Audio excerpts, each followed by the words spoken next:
Thank you all for joining us for this very exciting webinar here, this interview with Chris Frantz.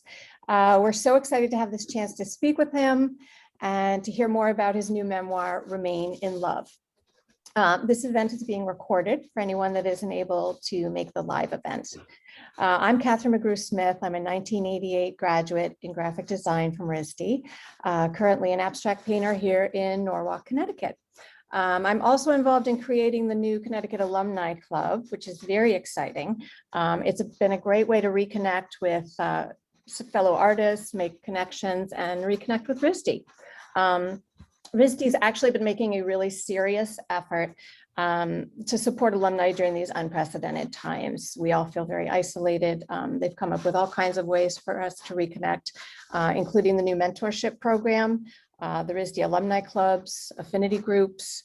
The school's really working hard to foster the creative exchange and engagement we all need, both on campus and off campus. But we're so very grateful today. It's so exciting to have Chris Frantz and Margot Nishimura with us this afternoon. A big thanks to Chris for supporting RISD and ensuring that the arts remain a vital part of our lives, our education, and our culture.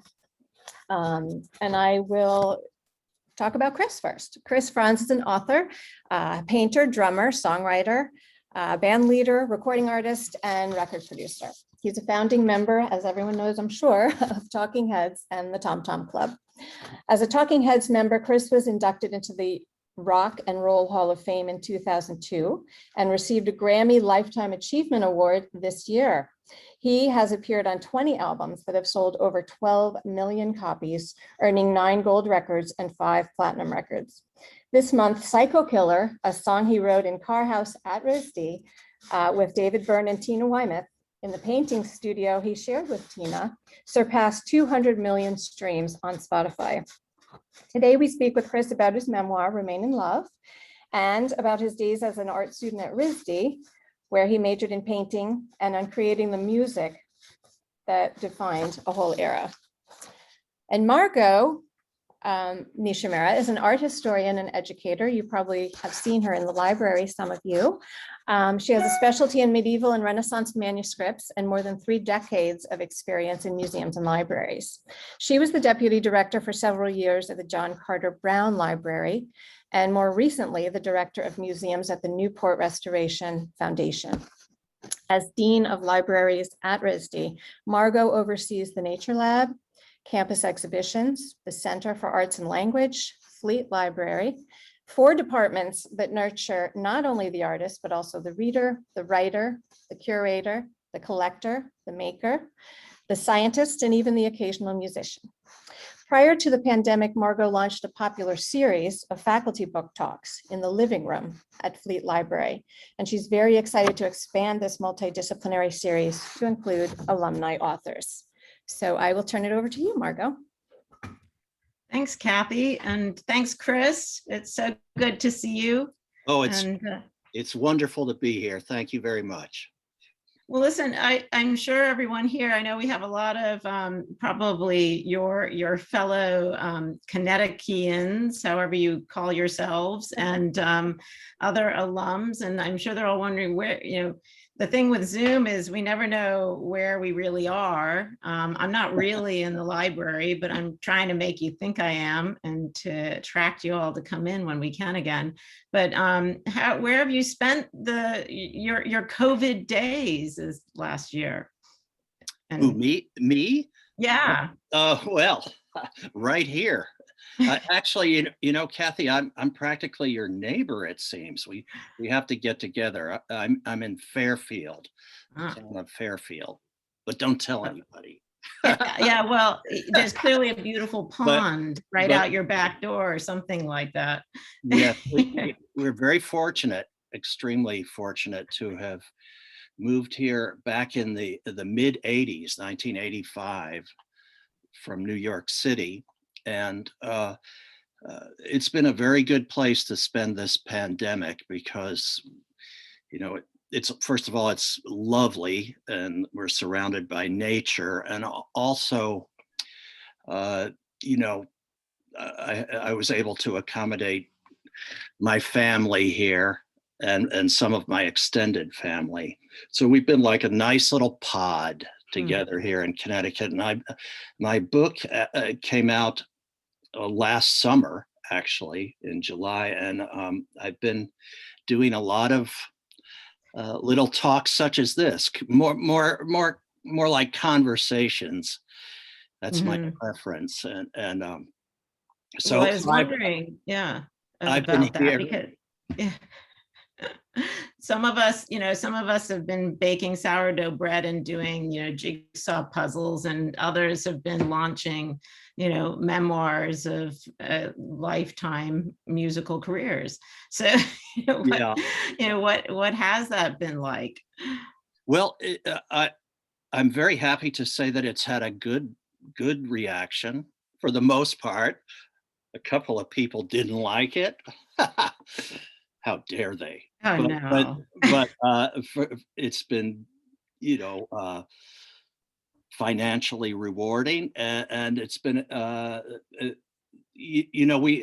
haven't done a proper painting for many years, but I still have the need for creative expression. So to me, this book has served that purpose very well.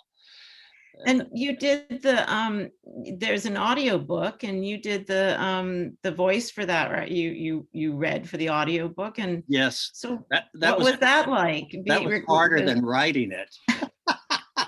Because, I don't know if you've ever had to read an audio book, but like for 1 minute or something, you can sort of keep your enthusiasm and your clarity and your everything together, if it's a short thing. But when it gets to be 19 hours, I did it in like 3-hour bursts, Wow. And we're very fortunate to also to have a studio here, a top-notch studio. So I was able to do it at home. Well, I wondered about that and how it differed from recording an album. Sounds a little more intense. Well, albums can be pretty intense, but the when it's just you and a microphone and the engineer, you sort of play to the engineer, like, is he digging this or? Well, the book is wonderful, and I know that we'll have probably a lot of questions, and I just want to make sure all of our sort of participants here know that we're going to allow plenty of time at the end for those questions, and I've got some for you as well before we get there. But yeah, I just want to say I'm not one of the detractors. I thought the book was wonderful. I love your style of the sort of literal narration. It makes everything feel very present, and it's as if we were all sort of along for this ride, this very exciting journey through musical history, and part travelogue, part ripping yarn, and then there's a few trials, few tribulations. Yes. And then, David Bowie comes knocking on the door looking for a snack. And sort of the way that you inflect these little sort of what seem like, a life peppered with these sort of chance encounters with some of the most famous sort of names in musical history was really kind of wonderful. And so, as I was reading it, I also had your voice because I listened to the recording for some of the chapters. Some of them I read to myself, some I read out loud. But I did all along the way, I was sort of thinking, well, what, I had a lot of questions, but why don't we just start with like, what made you decide that this was the time to sit down and write this book? I mean, this is writing a book like this takes a lot of time, a lot of focus, and it takes a lot of time away from whatever else you were doing in your life. So why now? Why this book? Well, Margot, I had reached a certain age, a certain point in my life where in fact, I'd been thinking about doing it for many years, writing a memoir, but then I thought to myself, Chris, you're 68 years old. You better get going if you're going to do this. And I fortunately, I'm blessed with a good memory. So I was, it was fun for me, for the most part. It was fun. There were some things, quite a few things about the Talking Head story that had never been told, at least not by me or by anybody else in the band. And so I think people enjoy hearing the inside story. And I'm also very fortunate blessed to have worked all this time with Tina Weymouth and be married to her at the same time. And I think the fact that I'm married to Tina and that we work together and we have this, pretty wonderful history together, that's kind of a unique thing, I think, in rock and roll. And I think that not too many other drummers can say that they've worked with their wives and had a very gratifying experience doing so. Well, I think also as the drummer, aren't you in kind of a privileged position? You get to be sitting against the back wall and you see everything that's going on in front of you. Yes, from behind. So yeah, well, some people say that drummers are the most important member of the band, because if the drummer, isn't up to scratch, then the whole performance kind of is a disappointment. But with Talking Heads, the great thing about Talking Heads was everybody had a really good work ethic. We really believed that hard work would pay off in the end, and it did.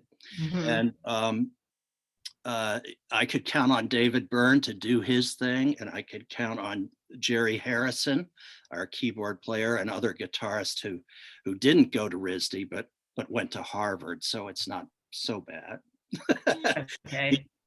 I could count on Jerry, and I could certainly count on Tina.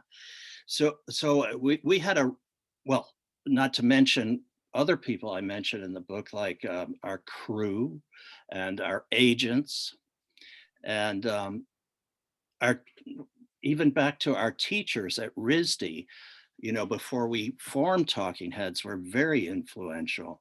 And like, for example, one thing that was instilled in us at RISD from the very beginning was that it's fine to show your sources of inspiration and to emulate the great artists that have come before you. But if you ever want to be taken seriously as an artist, you have to dig down really deep and reveal something to your audience or to the viewer that's unique unto yourself. You can't be a copycat if you want to be taken seriously. So I think that had that RISD education had really benefited Talking Heads as a band, and later on Tom Tom Club as well. Yeah, let's talk about art school as a kind of incubator for this sort of counterculture, subculture music. Now, you use punk a lot in the book, and I came of age in the sort of mid 80s. I saw you play at Pine Knob for this Speaking in Tongues tour when I was the summer before I was heading off to college on the East Coast, and it was pretty formative. But let's talk about how art school. But and just back to punk, I would never have called you punk. Well, we never referred to ourselves as punk either. Punk was like a record business and media sort of handle to make it easier to describe things. Like after punk came new wave, and after that came post-punk. Right. So I always say that Talking Heads were post-punk before there was even punk. Right. And we were certainly new wave before there was new wave. So we were pretty advanced, I would say, without without sounding too highfalutin about it, I think we had a pretty advanced view of what popular music could be. Mhm. Because it was important. We didn't want to be obscure. There were plenty of obscure musicians in Lower Manhattan when we were coming up. We wanted people to know who Talking Heads were. Yeah. But we also, like I said, we wanted to be kind of, we wanted to surprise people and do things that were maybe a little bit less predictable than your usual rock band. Right. So, Yeah. yeah, so different, so what was so different, do you think, about art school then that informed that sort of how you wanted to be different? And that sort of, I mean, you've talked about your musical philosophy and that originating in your studio classes, to emulate, to use inspiration, but to make it your own. But what about art school, and what specifically about RISD and RISD at that time? Well, I can only speak for myself, but the RISD community in my day, and I imagine still, was very close. And you walk down the street, and if you didn't know the person's name, you certainly recognized them as they passed by, and you would say hello. And it was like it was like Facebook, except in real life. It was like a village life where you would go to the snack bar and have your morning coffee or something like that, and a bagel. And you'd bump into the great Richard Merkin or George Germone, and really amazing teachers. And of course you would talk among your friends about not necessarily art even, but just ideas. And it was a very exciting and also a very romantic experience for me. Mhm. And, I decided, before I went to RISD, I decided that I wanted to pursue the life of an artist. And as soon as I got there, I thought, I've made it. because there were people. Of course, I was a little bit nervous that everybody was going to be like the best artist from their school, and I might not be able to compete with the others. And once I got to RISD, I realized everybody had that same apprehension, Yeah. And but things went fine. Things worked out, for the most part, worked out very well. And so to be able to just go to classes where I would draw instead of, do math or something like that was a great pleasure for me. Yeah. And why painting?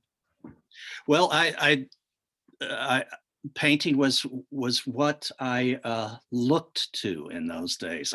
I looked to music, and I looked to films, and I looked to paintings as for my visual excitement or my audio excitement. And when I was in high school in Pittsburgh, Pennsylvania, I went to a great high school, and we had an art teacher named David Miller, and he sent at least 4 students to RISD from that school in Pittsburgh, and he introduced me to contemporary art like Rauschenberg and de Kooning and Jim Dine, and out on the West Coast, Ed Keenholz and Ed Ruscha. And he introduced me when I was like a junior in high school to these artists, and I'd never even heard of them before.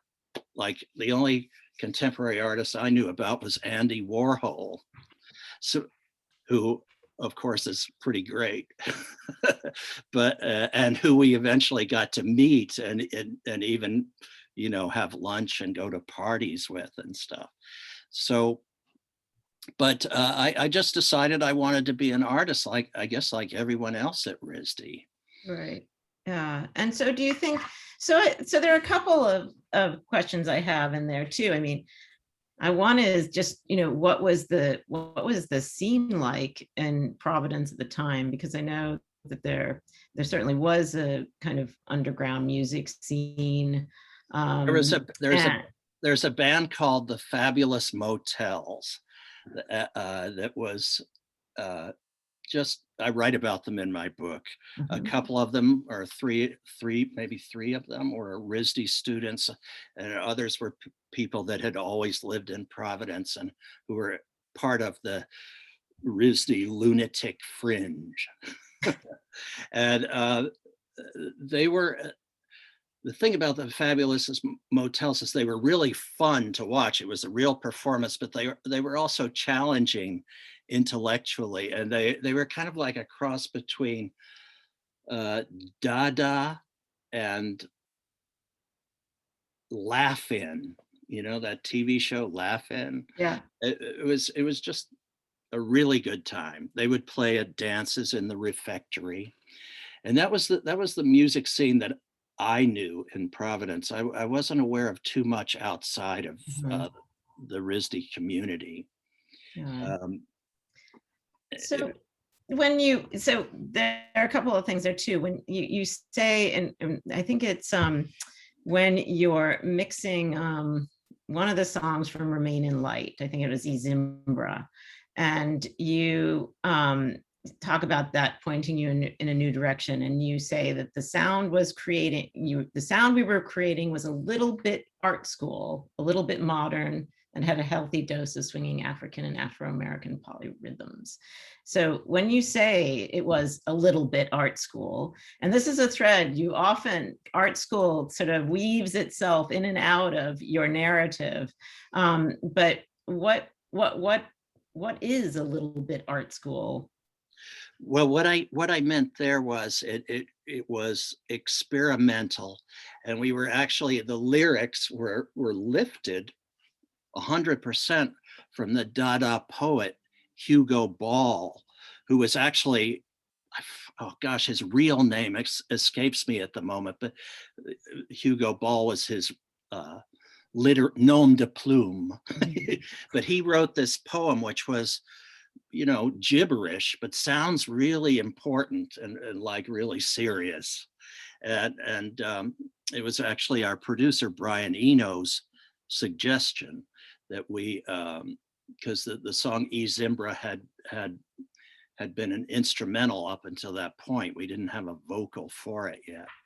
So it became a chant of that poem, and the title of that poem is Zimbra. Wow. You can look it up. You can Google that. That makes everything a whole lot easier these days. He actually he was one of the founders of the Dada movement. Yeah. At Cabaret Voltaire. Cabaret Voltaire, yeah. Exactly. Right. So when I say art school, that's what I'm talking about. Okay. These references that are not just about your girlfriend or how much money you made, Right. Well, so the way you describe that though too, with I have to say I was fascinated when you wrote often about the process when you would go into the studio to create these albums, and you were essentially contracted.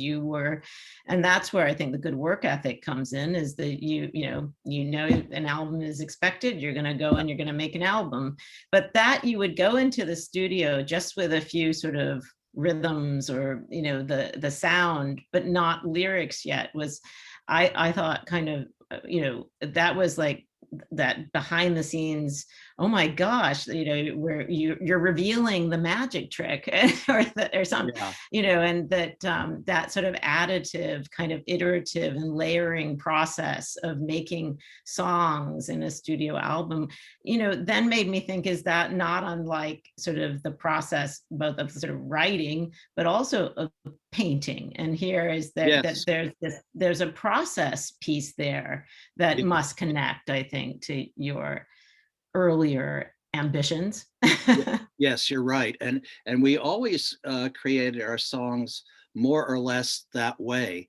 The only difference is later on, uh, by the time we reached Remain in Light, which was our fourth album, we had always prepared everything beforehand, before we would enter the recording studio.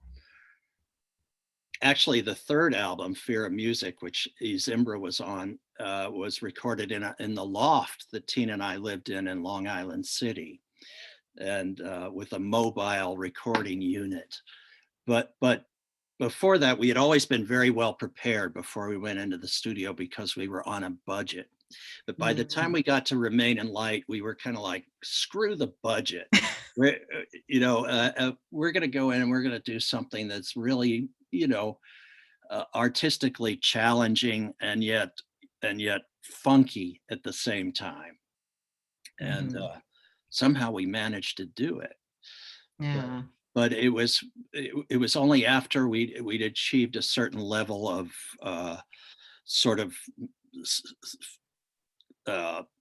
financial success that we were able to do that. Mm-hmm.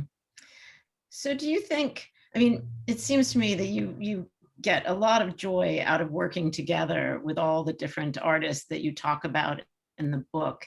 And in my mind, that's where you're not a painter. Was painting too solitary. I mean, making music, you make it seem like this wonderful social activity.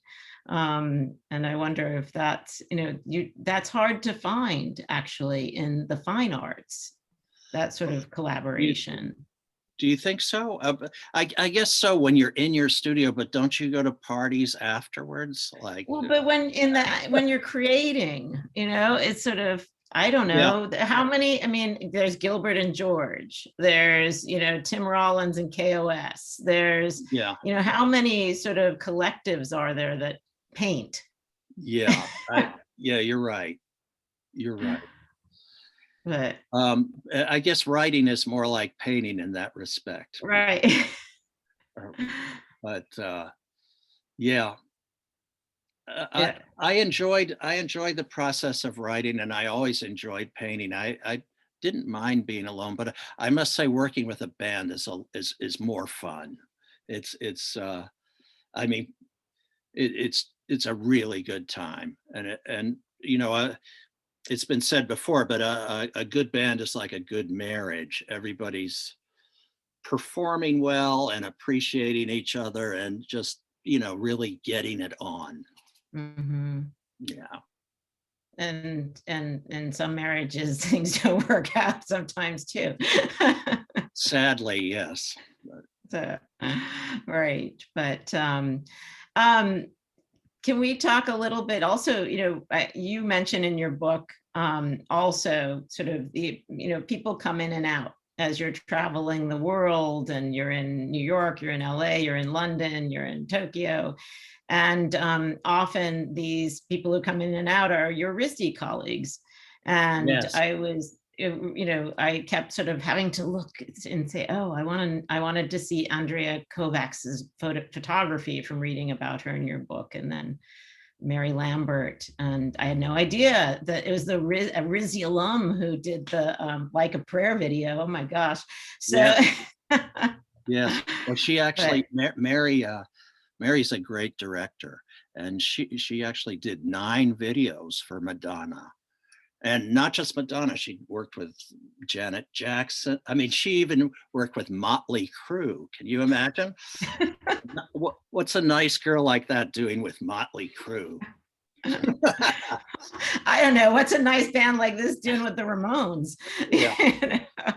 Well, the Ramones, with the exception of Johnny, who was always mean as a snake, with the exception of Johnny, they were very nice people, they were sweethearts. Yeah. Well, and before we go to your fans who are here with us today, can we just talk quickly about fans? And then I have sort of one more question, but sure. You speak, I think, one of my favorite sort of thread in your book was the when you're in Lyon, and you mentioned that all your fans were were young band members, and the young group, the Marie et les Garçons, and how they then follow you around. But you go in your party, you eat with them, you party with them, and so you have this wonderful generosity towards your fans. And so I think I have two questions there, and that is just, what is it, how is that different? How do you relate differently to fans these days, in this age of social media, and where, there's an expectation of you being present? And then I'd love to hear, from your perspective as a fan, who are you listening to? Who's your favorite? And who are you a fan of these days? Well, I'm a fan of this band from Houston, Texas called Khruangbin. It's a very strange name, Khruangbin. They've been around maybe about 5 years, and KRUAGHBIN or something like that. It's actually the Thai word for airplane. but they're from Houston, and they have a woman playing bass, a guy on guitar, and a drummer. That's it. I think maybe they've added on certain songs a synth player, a keyboard player, but they do very. Check them out on YouTube. Okay. You'll find them very.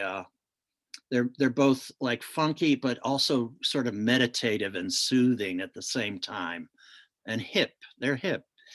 The question before that was. The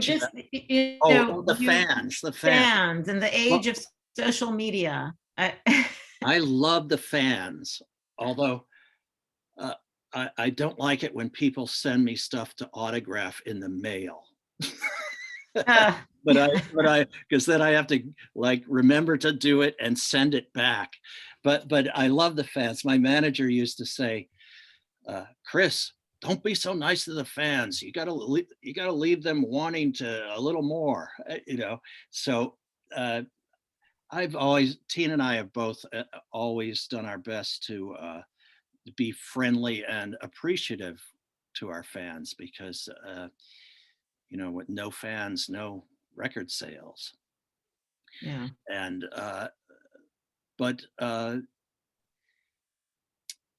nowadays I'm very happy to do Facebook. I know there's a lot of things wrong with Facebook and the way it's run and everything. I'm aware of that, but it's very good for me as a person who lives out kind of in the sticks. It's a very good way to feel like I'm in a village and I'm walking down the street and I can say hello to this person and hello to that person and stop and have a conversation with someone else. That's how, and I'm on Twitter and I'm on Instagram. I use all those things under my own name. Well, I love the scenic shots of the behind your, I don't know where the pond is. But... Yes, that's the view from my house across the pond that we live on to our neighbor's house. I never show my house. I only show my neighbor. Well, it seems like an idyllic spot. It is. Yeah. So okay, I lied. I had two more. One was, do you have another book? Have you enjoyed the writing process, the research and writing? And yes, very much. I think I've seen the light, and I realize that it's very expensive to do music tours these days.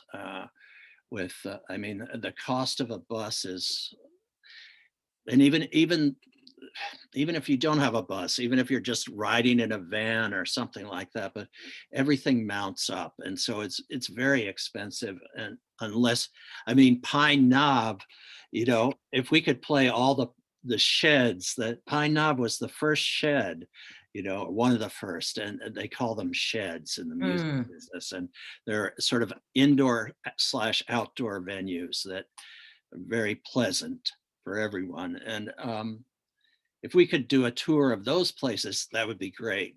But at the moment, it's hard for us to to book those kind of gigs. Yeah. So I think writing is a way that I can really keep my expenses down.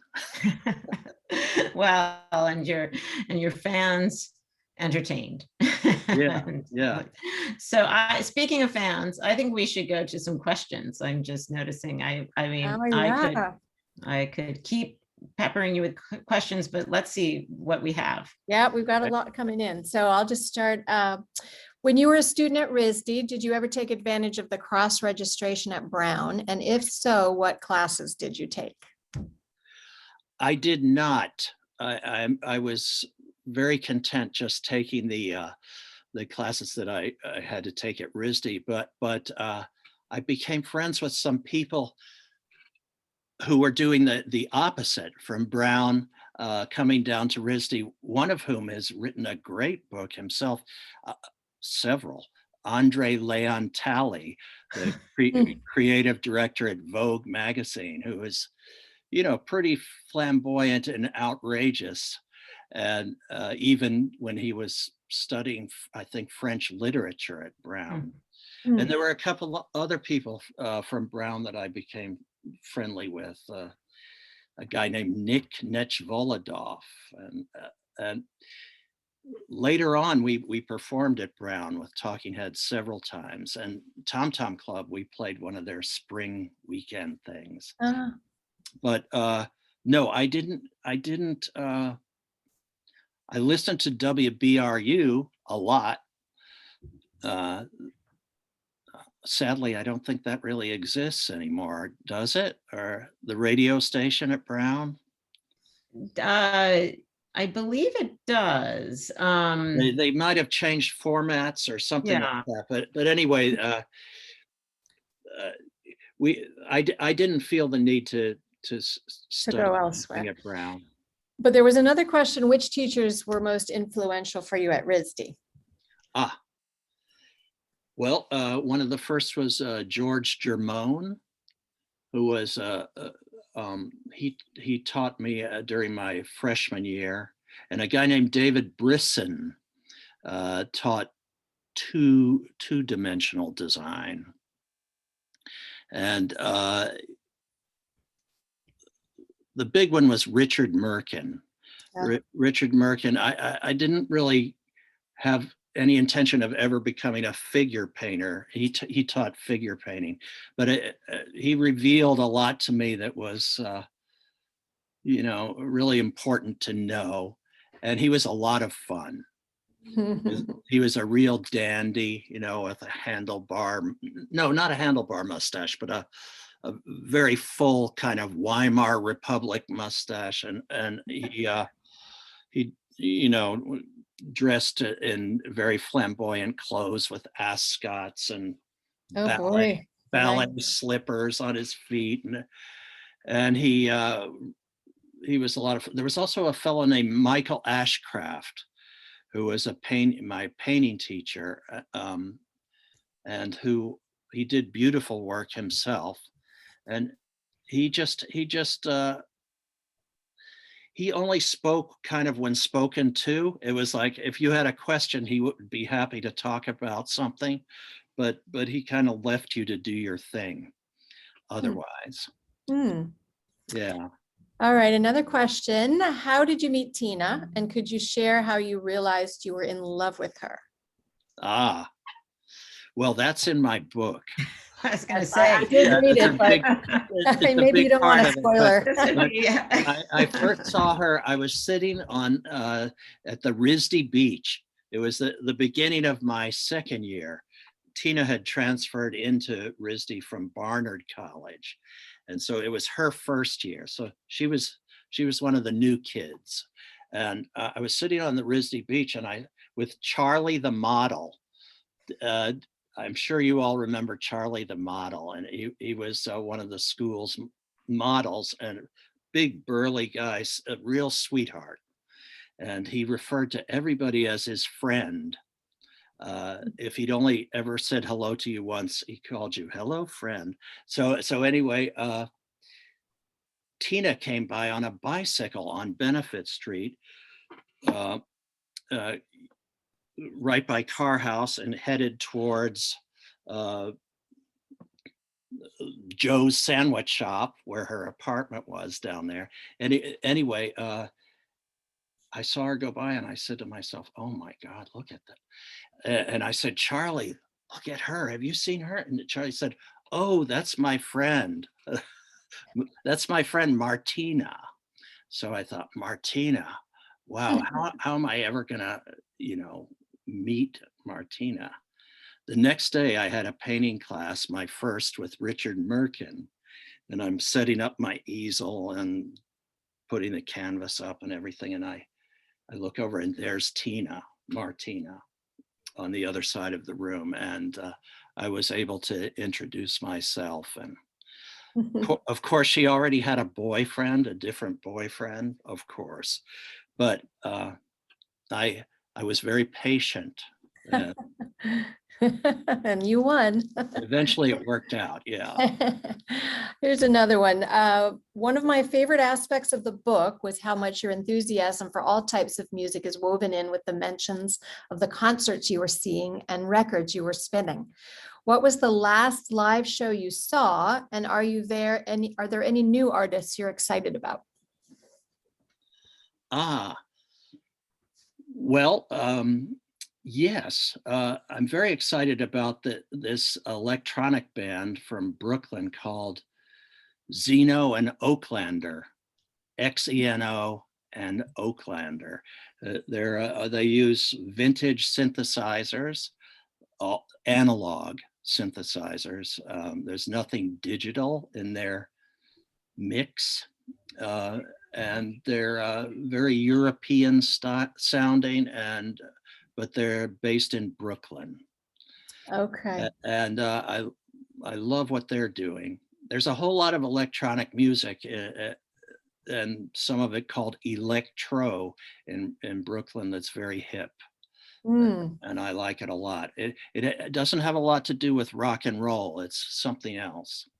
Okay. But the last band I saw live was Alejandro Escovedo, who I don't know if you know Alejandro, but he's a great Mexican-American artist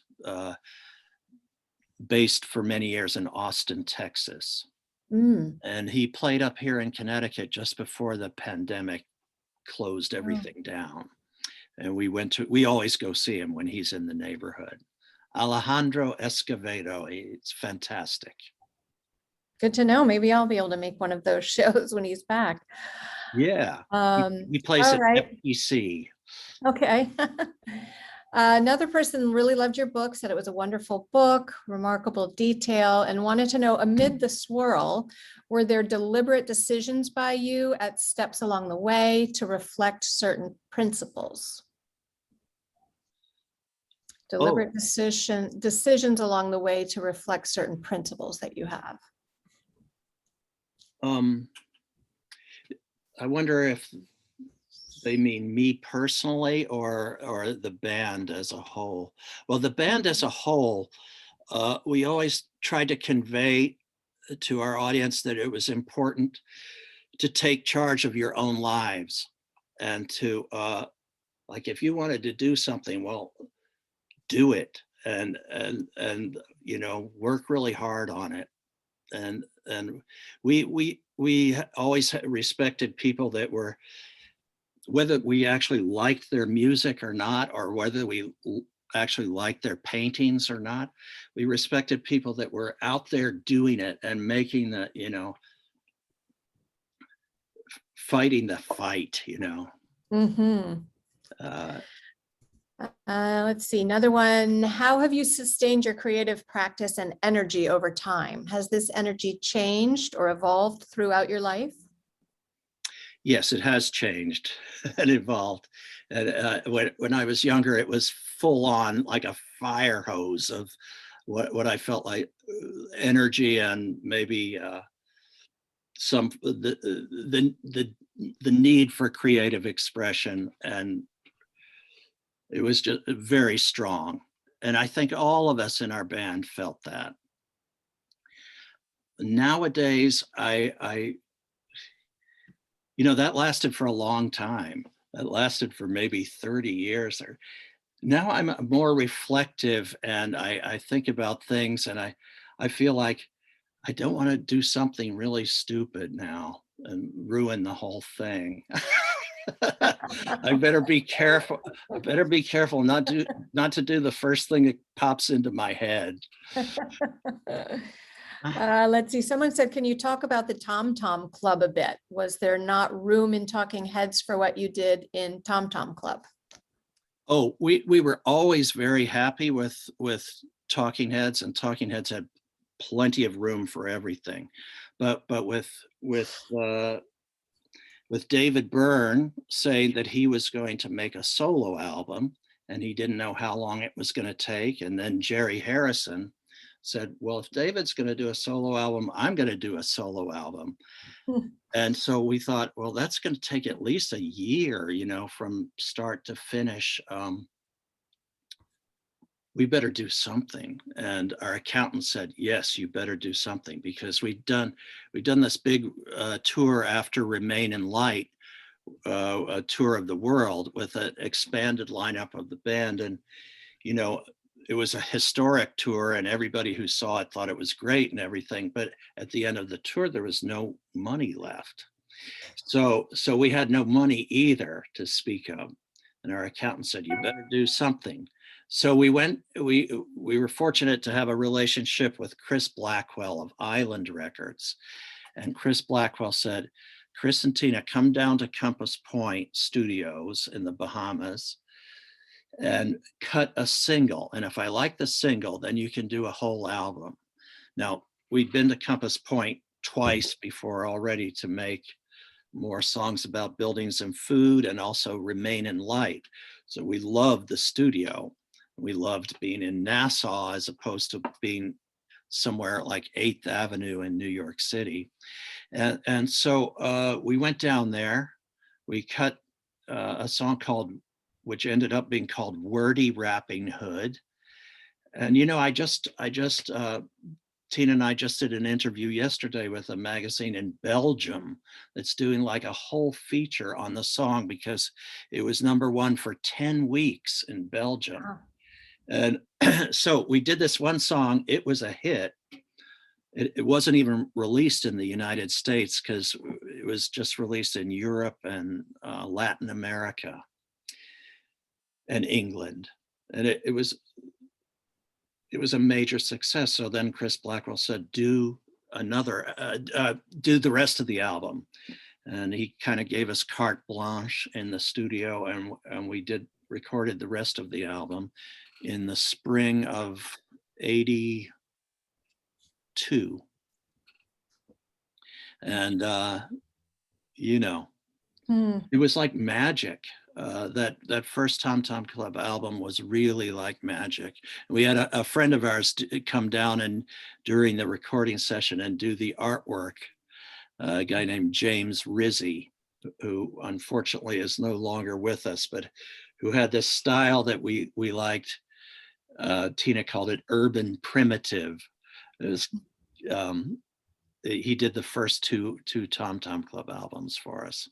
Well, that's great. Yeah. I think we have time for maybe what, 2 more, you think, Margot? Yeah, I think easily. I'm not going to be able to fit everybody in, but as a student at RISD, what were some of your favorite places in Providence?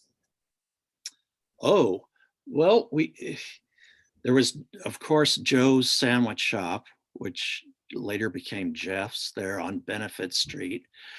We used to love to go wandering in downtown Providence, and I used to go to the Ocean State Theater to see rock and roll shows, and I saw James Brown there. I saw Lou Reed there. It was very exciting. And the other big place to go in my day was Thayer Street, and you just wander up to Thayer Street, and I didn't do a lot of dining out in those days. I didn't have the budget or anything, but I loved to go to the bookstore on Thayer Street. And, you know, there was the movie theater, is it still there? The Avon Theater? It is. They showed, I mean, that's where I saw Last Tango in Paris, you know, stuff like that. Oh gosh, Yeah. classic. Yeah. And then what were some of your most memorable live shows that you did? Oh, well, we did some pretty memorable shows. Let's see. I would say the Bataclan Theater in Paris, where we were this opening act for the Ramones.